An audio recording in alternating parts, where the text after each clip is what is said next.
कि निर्दलीय प्रत्याशी हैं, वो युवा हैं, अच्छी बात है आप लड़ रहे हो, आप जीतो हारो वो अलग बात है। मेरा मुद्दा ये है कि जब आप उसी व्यवस्था से जाके जुड़ जाने वाले हैं तो आप कैसे ये कहते हैं या सोचते हैं कि इस व्यवस्था को बदलेंगे आप? In association with कुटुंब ऐप। अनेक ग्रुपों से पाइए छुटकारा, आपके संगठन का अपना ऐप कुटुंब ऐप। नमस्कार, आपका स्वागत है दी लल्लन टॉप पे। हम खड़े हैं अल्मोड़ा के गांधी पार्क पे। कल 11 तारीख को यहाँ देश के प्रधानमंत्री नरेंद्र मोदी की रैली है, तो हमने सोचा कि उत्तराखंड के कुछ लोगों से जानने की कोशिश करें कि कैसा है माहौल प्रधानमंत्री की रैली से पहले और क्या सोचते हैं यहाँ की जनता। तो यहाँ हमें कुछ नेताजी टाइप लोग भी दिख रहे हैं। सर, आपका नाम क्या है? मेरा नाम विनय किरोला है। मैं दावेदारी कर रहा हूँ, अभी निर्दलीय प्रत्याशी हूँ। मेरा चुनाव चिन्ह केतली है। आप दावेदार हैं, यहाँ के विधायक के प्रत्याशी हैं आप जी। तो कैसे सोचा कि यहाँ आपको मतलब क्या शुरुआत कैसे हुई आपकी राजनीति की? कितने कब से राजनीति कर रहे हैं? किस टाइप की राजनीति करते हैं आप? देखिए, आपका सवाल है राजनीति कैसे करते हैं। मेरा जवाब ये है, मैं राजनीतिक पॉलिटिशियन होने से पहले एक सामाजिक कार्यकर्ता हूँ। और मेरा ये मानना है, 7 साल से हम पहाड़ों में काम कर रहे हैं। 450 से 500 गांव हम घूम चुके हैं और लोगों की आवाज़ बन रहे हैं, उनके हकूक़ की लड़ाई लड़ रहे हैं पहाड़ के लोगों की। तो हमने ये अनुभव किया है, मेरे 7 साल का अनुभव ये है, किसी भी पॉलिटिशियन को पॉलिटिशियन होने से पहले सामाजिक सेवक, समाज सेवक होना बहुत अत्यंत आवश्यक है। वो सेंसिबिलिटी, वो संवेदनशीलता होनी ज़रूरी है, तभी उसको पॉलिटिक्स में आना चाहिए। आपने शुरुआत तो बताइए, आपने कहाँ से शुरुआत की? एक हमारे एक आम कार्यकर्ता के लिए बताइए, राजनीति की आपने बारे में सोचा तो कहाँ से आपने शुरुआत, कहाँ से आपके दिमाग में सोचा है कि मुझे राजनीति में एंटर करना चाहिए? देखिए, मैंने देखा कि हमारा पहाड़ में जो युवा है पूरी तरह से माइग्रेट हो गया है। 2 जून की रोटी के लिए 2 तरह का माइग्रेशन होता है। एक बेहतर ज़िंदगी के लिए, एक होता है, एक जो हमारे पहाड़ से दुर्भाग्य है कि जो माइग्रेशन हो रहा है वो 2 रोजी रोटी के लिए हो रहा है, 8-10 हज़ार की नौकरी के लिए हो रहा है।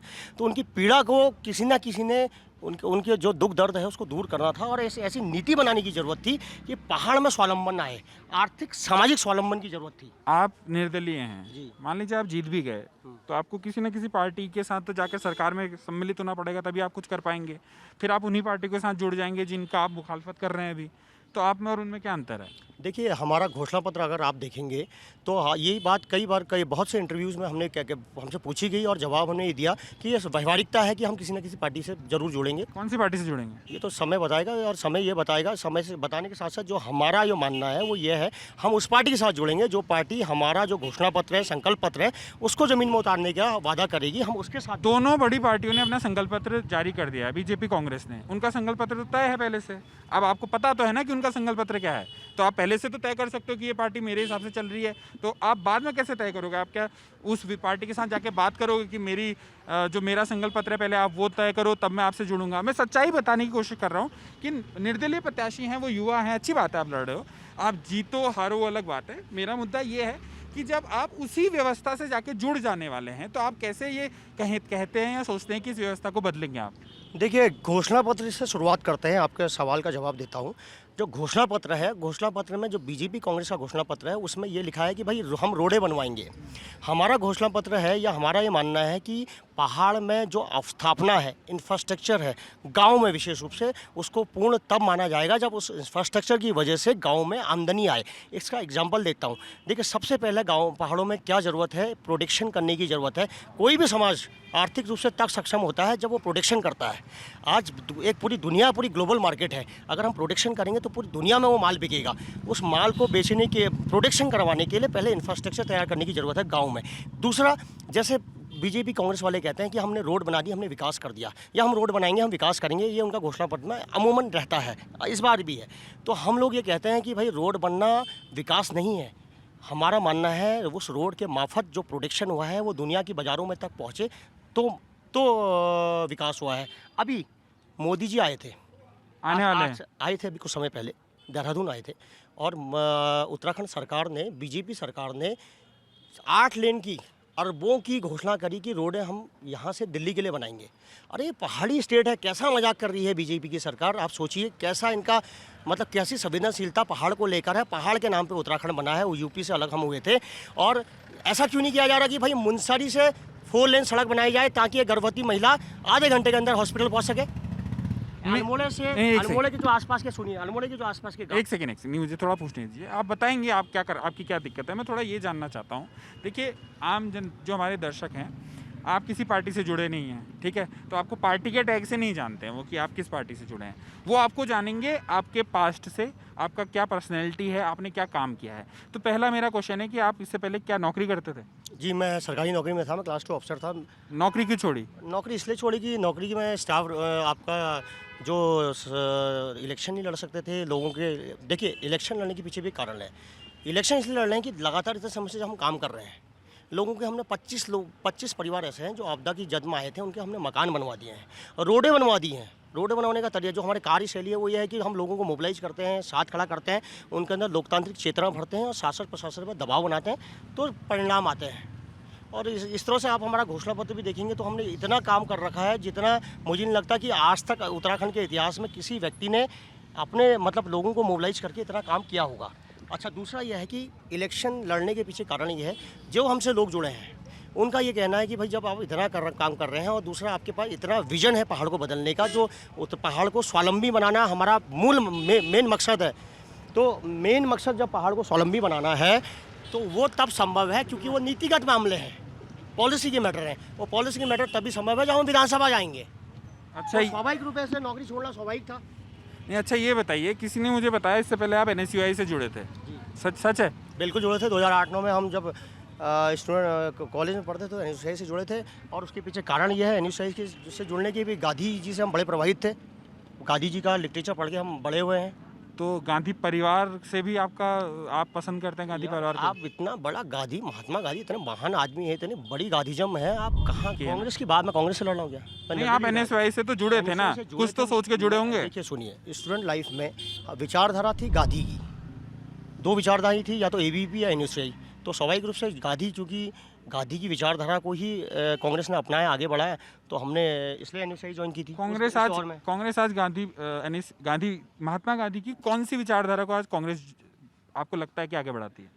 देखिए मैं कांग्रेस का ना प्रतिनिधि हूँ, ना मैं कांग्रेस का प्राथमिक मेंबर हूँ, मैं तो निर्दलीय विधायक हूँ। आपने अभी बोला ना, ये प्रश्न आपने मैंने इसलिए पूछ रहा हूँ क्योंकि आपने कहा कि कांग्रेस से मैं इसलिए जुड़ा क्योंकि वो महात्मा गांधी की पार्टी थी। नहीं, मैंने NSUI की बात की। तो NSUI कांग्रेस का विंग तो है, स्टूडेंट यूनियन का विंग था तो नहीं है, विंग है, सॉरी माफ़ी चाहूँगा, विंग है। और 2008 में हम लोग NSUI से जुड़े थे, सीधा और एकमात्र कारण है कि गांधी की विचारधारा से प्रभावित हो गए, महात्मा गांधी की, ठीक है।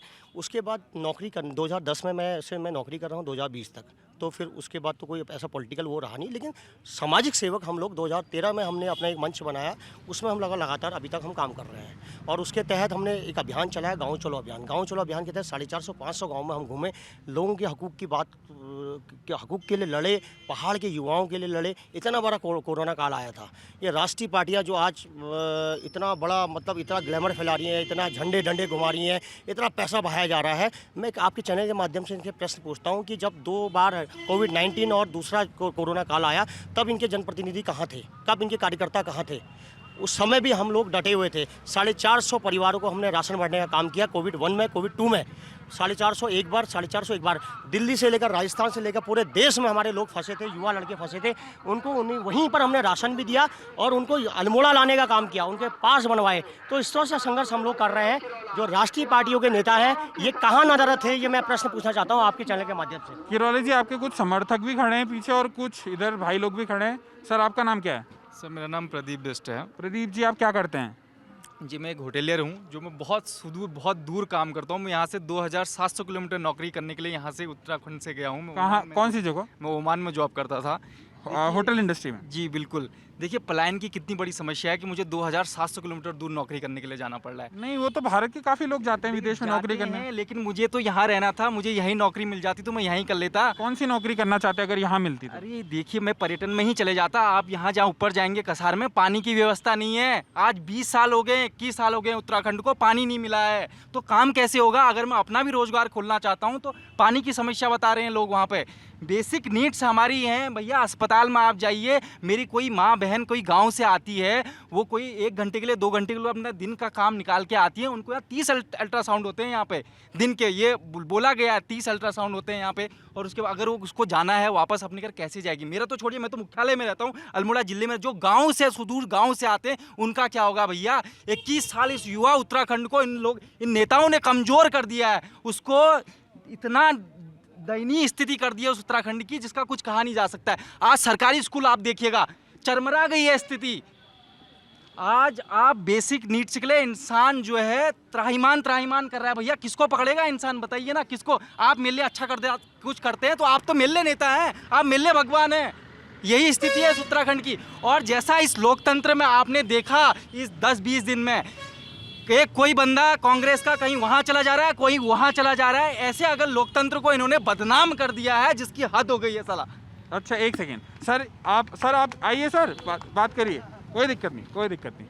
अच्छा, आप लोग इन्हीं के सब समर्थक हैं किरोला जी के? आज ऐसा एक और मैं बात, आज प्रत्याशी एक राष्ट्रीय पार्टियां जो हैं वो कोई काम नहीं करेंगी, आपका प्रत्याशी काम करेगा, ये बात ध्यान दीजिएगा। और जो ये लोग गांव-गांव में शराब बांट रहे हैं, धनबल के नाम पर जो ये लड़ रहे हैं, ये कोई काम नहीं होने वाला है। यह आपका लोकल बंदा काम करेगा, ये देखिएगा। ये जिस तरह से लड़ रहे हैं। जी जी सर, भैया आपका नाम क्या है? मेरा नाम राहुल सिंह गनवाल। राहुल जी कितने में पढ़ते हैं? आपकी उम्र कम लग रही है। BA सेकेंड ईयर है, SSJ कैंपस से। SSJ कैंपस से। कहाँ के रहने वाले हैं? मैं खत्याड़ी लोकल के रहने वाला खत्याड़ी लोकल के रहने वाले हैं। कौन से सब्जेक्ट से पढ़ाई करते हैं? हूं। मैं डबल इंग्लिश है। डबल इंग्लिश से। राजनीति में एंट्री कैसे? भी है मेरा सब्जेक्ट। पॉलिटिकल सब्जेक्ट है। कैसे जुड़े भैया से?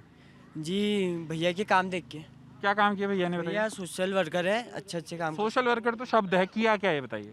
भैया ने हॉस्पिटलों पे बहुत काम किया है। हॉस्पिटलों पे कैसे काम करेंगे? हॉस्पिटल तो जैसे सरकार कुछ के होते हैं। कुछ महिलाएं आती है, अल्ट्रासाउंड नहीं होता है, भैया ने करवाए हैं उनके अल्ट्रासाउंड करवाए हैं। और क्या काम किया है? और कहीं ये बीच में बारिश आई थी, 8-10 से उनके घर टूटे थे और घर के आंगन टूटे थे। भैया ने उनको क्या कहता है सरकार पर दबाव डालकर उनको मुआवजा दिलवाए थे। मुआवजा दिलवाया। आप भी खड़े हैं सर, आप बताइए आपका नाम क्या है? सर सुरेश सिंह लडवाल है मेरा नाम। सुरेश जी कहाँ के रहने वाले हैं? मैं यही सलदार का रहने वाला सर, अल्मोड़ा के डिस्ट्रिक्ट। अल्मोड़ा से।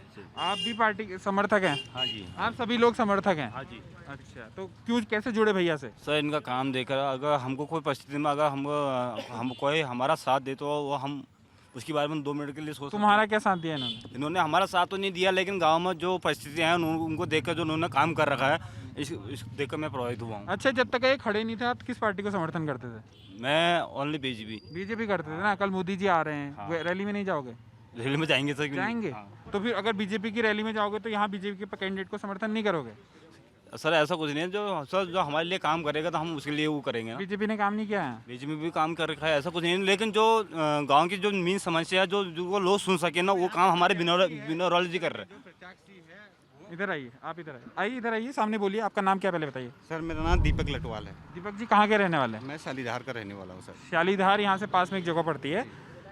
क्या करते हैं? सर मैं अभी लेबरी करता हूँ, मेरे पास कोई काम नहीं है यहाँ उत्तराखंड। लेबरी का काम करते हैं, मतलब मजदूरी का काम करते मजदूरी हैं। का काम करता हूँ सर मैं अभी। और पढ़ाई की है? पढ़ाई नहीं, 2003 में छोड़ दी थी, स्कूली पढ़ाई की केवल। स्कूली पढ़ाई की सर। और अभी भैया के साथ कैसे जुड़े हैं? सर भैया का काम देख के हम लोग इनके साथ जुड़े हैं। इन्होंने बहुत परेशान थे, जो गांव में जो लोग जो कहीं से हमारा काम नहीं हो पा रहा था, उन छोटे मोटे काम जो भी थे वो भैया ने हमारे काम किए हैं। भैया से जुड़ने से पहले कौन सी पार्टी से? मैं बीजेपी से जुड़ा था सर। आप सब लोग ऐसे तो नहीं है कि पहले बीजेपी से थे और फिर भैया से समर्थन हो लगे? तो बीजेपी से ऐसी क्यों नाराज? कांग्रेस का कोई समर्थक नहीं है? पूर्व कोई कांग्रेस का पूर्व समर्थक एक भी नहीं है? मिला के सर हमें बीजेपी ने अच्छा प्रत्याशी नहीं दिया अभी तक। तो दो प्रत्याशी पिछली बार कोई भी सर, ना कांग्रेस ने हमारे यहाँ पे काम किया, ना बीजेपी ने काम किया है, किसी ने भी काम नहीं किया। जो प्रत्याशी जो है 21 साल हो गए सर, हमारे गांव में अभी तक पानी नहीं है। अच्छा, सबसे बड़ी समस्या। एक सेकंड में सर से बात करना चाहूँगा। सर नहीं, बात आराम से शांति से बात करें, कोई दिक्कत नहीं है। आप, मुझे लग रहा है कि इन लोग के साथ नहीं है, तो मैं एक सामान्य आदमी से बात करना चाहता हूँ जो जुड़ा ना हो। आप यहाँ के नागरिक हैं अल्मोड़ा के? हाँ जी। कल मोदी जी की रैली है, चुनावी माहौल तगड़ा है, कांग्रेस बीजेपी आम आदमी पार्टी के पोस्टर दिख रहे हैं, निर्दलीय विधायक जी सभी हमने बात की। क्या लगता है आपको कि किसमें दम है, किसने ढंग की बात की है? यही निर्दलीय से हैं सर। निर्दलीय सही लग रहा है हाँ आपको? जी, हमारी यूथ हैं। ये भी हाँ जी, निर्दलीय सही हाँ लग रहा जी, है आपको? हम आपके यही सहयोग करेंगे, इधर ही करेंगे, क्योंकि अभी जो है हमें सारी व्यवस्थाएं दे रहे हैं। हमारी समस्या छोटी मोटी समस्या जो है सॉल्व कर रहे हैं। सॉल्व कर रहे हैं। आपकी एक समस्या तो सॉल्व करती हुई दिख रही है मुझे, तो चलिए आगे बात करते हैं। ये बताइए सर, आपका नाम क्या है? सर मेरा नाम प्रकाश है। प्रकाश जी, क्या करते हैं आप? मैं जॉब करता हूँ। कहाँ? मैं आईटी सेक्टर पर हूँ, दिल्ली। दिल्ली में जॉब करते हैं, आईटी में? हाँ जी। यहाँ क्या कर रहे हैं अभी? वर्क फ्रॉम होम चल रहा है तो घर यहीं है, तो इधर ही है। आप बताइए, ये तो सब एक कार्यकर्ता है, आप यहाँ के रहने वाले हैं, पढ़ाई आपकी इसी शहर से हुई है? पढ़ाई यहीं से हुई है, विवेकानंद और महर्षि विद्या मंदिर से। महर्षि विद्या मंदिर से। क्या लगता है आपको कि जो नेशनल पार्टीज़ हैं, जैसे बीजेपी, कांग्रेस है, कल मोदी जी आएंगे, बात करेंगे मुद्दों पर, और यहाँ की 5 लोकसभा की सीटें उत्तराखंड की बीजेपी जीती है, पिछली बार भारी बहुमत था, इस बार क्या लग रहा है? देखो, अब राष्ट्रीय पार्टी को तो हम कुछ कह नहीं सकते, अभी विधानसभा के इलेक्शन है, तो हमें ऐसा बंदा चाहिए जो हमारे मुद्दे उठाए, जो लोकल यहाँ पर के मुद्दे उठाए, लोकल चीज़ों को आगे बढ़ाए। क्योंकि ठीक है, मोदी जी देश में अच्छा कर रहे होंगे, जो भी है उनका ठीक है, बट स्टेट लेवल पर अगर हम बोले तो ना बीजेपी ने 20 साल में कुछ किया, ना कांग्रेस ने कुछ किया हुआ है। ठीक है, जो भी अभी लोगों की छोटी छोटी समस्याएं हैं वो अभी तक सॉल्व नहीं हुई हैं। अगर वो सॉल्व, जो बंदा उन बातों को उठा के आगे बढ़े कि हाँ ठीक है, हम लोग कि तुम्हारी ये चीज़ें हैं, यहाँ पर हॉस्पिटल की दिक्कत है, लोगों को छोटी सी बीमारी होती है तो सीधे हल्द्वानी रेफर कर देते हैं कि यहाँ हम नहीं कर पाएंगे, डॉक्टर हाथ खड़े कर देते हैं। डॉक्टर हाथ क्या करते हैं, उनके पास अगर मशीनें नहीं है, उनके पास मतलब चीज़ें नहीं है कि वो जिसकी वजह से। अच्छा, नहीं, एक बात बताइए, हाँ जी। ये जीत गए मान लिए, हाँ जी। जो है निर्दलीय विधायक, कि आपको जो सही लगता है, आपको कैसे लगता है कि वो व्यक्ति अगर सरकार में जुड़ेगा फिर तो कांग्रेस या बीजेपी की ही चलेगी? अगर कांग्रेस की पार्टी में जुड़ा, अगर उसकी सरकार बनी, तो कांग्रेस जैसा चाहेगी उसी तरीके से काम होगा जो पहले भी हुआ है, और शायद नए तरीके से काम हो, हम नहीं कह सकते। पर आपको क्यों लगता है कि एक निर्दलीय विधायक जुड़ेगा तो आपके शहर को बढ़िया हो जाएगा? देखो, निर्दलीय विधायक वो अगर लोकल मुद्दे को उठा रहा है, लोकल मुद्दों को लेकर अगर वो पार्टी से जुड़ता है कि हाँ हमारी एक निर्दलीय विधायक है, उसकी ज़्यादा कोई बड़ी डिमांड नहीं है, उसका छोटा छोटा है कि यार ठीक है, हमारे गांव के लोग हैं, उनके लिए थोड़ा रहने का अच्छा हो जाए, उनके बच्चों के एजुकेशन के लिए हो जाए, उनके बच्चों को यहीं पर ही जॉब मिल जाए, ताकि वो 10 से 12 हज़ार की नौकरी के लिए यहाँ से दिल्ली जाते हैं, होटल में काम करते हैं, वहाँ छोटे से कमरे में पूरी फैमिली रहती है। अगर वो चीज़ें 10 से 12 हज़ार उनको यहाँ पर अगर कुछ ऐसा मॉडल देते हैं कि यार यहाँ पर वो करवा सकते हैं, तो हमारे लिए अच्छा है। अच्छा, ऐसा ये तो कि जो बंदा मतलब बेसिक नीड्स के लिए जा रहा है, चलो ठीक है, कुछ बंदे अच्छी जॉब के लिए जा रहे हैं, ओके ठीक है, लेकिन जो बेसिक नीड्स के लिए जा रहा है, क्या उसको अपने बच्चे पालने, अपने माँ बाप को थोड़ा खर्चा देना है, क्योंकि घर में यहाँ पर कुछ खाने पीने का कुछ क्योंकि यहाँ पर कुछ भी रोजगार नहीं है। अगर बंदा अगर ठीक है, बाहर अगर आप मैदानी एरिया में जाते हैं, वहाँ इंडस्ट्रियाँ होती है, बंदा जॉब कर लेता है। यहाँ पर ये मान लीजिए कोई विधायक जीतता है, रोजगार के क्या अवसर पैदा करेगा वो, आपको लगता है? देखो, रोजगार के अवसर के लिए अगर गाँव में जाएँ, ठीक है, गाँव में हमारे वहाँ मडुआ होता है, छोटी मोटी खेती होती है, बट वो क्या है, वो बंदे खेती करते हैं, लेकिन क्या बंदर आ जाते हैं, शोर आ जाते हैं, अगर उनसे वहाँ सिंचाई की व्यवस्था नहीं है। अगर इनकी थोड़ा समस्याएं सॉल्व कर दे तो वहाँ पर वो अनाज उपलब्ध हो जाए। मडुआ और ये हमारा इतना महंगा बिकता है बाहर, उनको मार्केट दे दें कि हाँ ठीक है कि हम आगे बढ़ते हैं, और ये उनको मार्केट प्रोवाइड कराते हैं, और तो अगर वो माल बाहर जाता है उनका यहाँ से, तो उनको उससे अच्छी आमदनी होगी। जी सर, आप बताइए, आपका नाम क्या है? मेरा नाम सूरज। सूरज जी, आप क्या करते हैं? बेरोजगार हूँ। बेरोजगार हैं? क्या एजुकेशन क्या लिया आपने? एजुकेशन है हमारी, सही अवस्था में नहीं, आपका इंटरव्यू नहीं ले सकते हम। एजुकेशन है मेरी MSc है, फिर उसके बाद मैंने मैं बाद में B.Ed किया बताऊंगा, आप है। चाहिए। हाँ बताइए। B.Ed किया है। B.Ed किया हुआ है, तो रोजगार की क्या समस्या है? रोजगार की समस्या देखिए ना, एक अभी RRB का इतना बड़ा आंदोलन हुआ, छात्र बहुत गुस्से में थे, ये एक बड़ी समस्या है सभी सरकारों में। मतलब सरकारी स्तर पर इसका कोई निदान की बात नहीं कहता, सब कहते हैं रोजगार है, रोजगार नहीं है। रोजगार क्या होना चाहिए, कैसे बनेगा, ये क्या सोचते हैं आप? मैं इसके बारे में ये सोचता हूँ ना, जैसे सब लोग घोषणाएं कर रहे हैं कि हम रोजगार देंगे, जो भी प्रत्याशी हैं, जो भी CM पद के उम्मीदवार हैं उत्तराखंड में, सबकी दलील में ये है, घोषणा में ये है कि रोजगार देंगे। मैं ये पूछना चाह रहा हूँ कि भाई साहब, रोजगार कौन सा वाला देने वाले हो? हर इंसान, मतलब एक माँ बाप अपने बच्चों को पढ़ाते हैं इसलिए कि उनका बेटा कल के दिन में कुछ कर सके। अब देखिए, अगर हमको सिर्फ प्राइवेट लाइन में ही घुसना है, मतलब इन केस अगर मेरे को सिर्फ बिजनेस ही करना है या मुझे प्राइवेट ही जॉब करनी है, तो मैं पढ़ूँ क्यों, या मैं कितना पढ़ूँ? नहीं, बिजनेस आप पढ़ाई करोगे तो उसका भी तो फायदा मिलेगा बिजनेस में। बिल्कुल उसका फ़ायदा मिलेगा, लेकिन जिस स्तर पे हमारी एजुकेशन है, या तो हम B.Tech होते हैं, मैं B.Tech नहीं हूँ, ठीक है। आपको लगता है B.Tech करके मिल जाती नौकरी? मुझे ऐसा लगता है कि B.Tech करके कम से कम, B.Tech करके M.Tech करके कम से कम कंपनी का रास्ता तो खुलता है। B.Ed करके प्राइवेट टीचर तो बन जाते हैं कम से कम, अगर सरकारी ना भी मिले। प्राइवेट टीचरों की स्थिति जानिएगा आप, प्राइवेट टीचरों की सैलरी कितनी है? कितनी है? मुश्किल से 5,000 6,000, और बहुत ज़्यादा अगर आपका एक्सपीरियंस बनता गया, जैसा आप 10 से 15 में चले जाएंगे। और वहीं पे गवर्नमेंट स्कूल का जो टीचर है LT ग्रेड का, वो 50 से 55 लेता है, और लेक्चरर कम से कम 60 लेता है। हम लोग भी तैयारी करते हैं उसके लिए। जैसे अभी मैं आपको बताऊं, मैंने 2017 में बीएड किया हुआ था। 2017 में बीएड करने के बाद फर्स्ट टाइम अभी 2020 में एलटी की पोस्ट आई है। मैंने फर्स्ट टाइम मौका दिया, मेरा उसमें नहीं हुआ है, मेरा उसमें सिलेक्शन नहीं हुआ। लेकिन मैं आपको ये बताना चाह रहा था कि 1 लाख लोग कम से कम बीएड करके निकल रहे हैं हर साल। और आपको पता है पोस्ट कितनी आई थी? कितनी? मात्र 1000। 1% का इनका वो चल रहा है। और ये हमेशा बोलते हैं रोजगार देंगे। तो भाई साहब क्लियर तो करो, रोजगार दोगे कौन सा? गवर्नमेंट दो, गवर्नमेंट रोजगार दो ना। गवर्नमेंट रोजगार क्यों नहीं मिल रहा हम लोग को? सबसे बड़ी समस्या हमारी ये है। हम लोग तैयारी कर रहे हैं। देखिए ऐसा है, ये जैसा बोल रहे हैं, मेरे को ना कांग्रेस से कोई समर्थन है, ना मेरा बीजेपी से कोई समर्थन है। मेरा समर्थन उसको है जो सच्चा है, जिसने बात करी है अंदर की, जो बात करेगा रोजगार की, वही सबसे सच्चा नेता कैंडिडेट है। जी धन्यवाद सूरज जी। तो आपने देखा कि किस तरीके से अल्मोड़ा की प्रबुद्ध जनता ने बताया। सर प्लीज, और यहाँ पर जो भी जीतेगा, मनोज तिवारी जीतेगा यहाँ पर, जीतने दीजिए, और कोई बीजेपी हारेगी। बात नहीं, आप जीत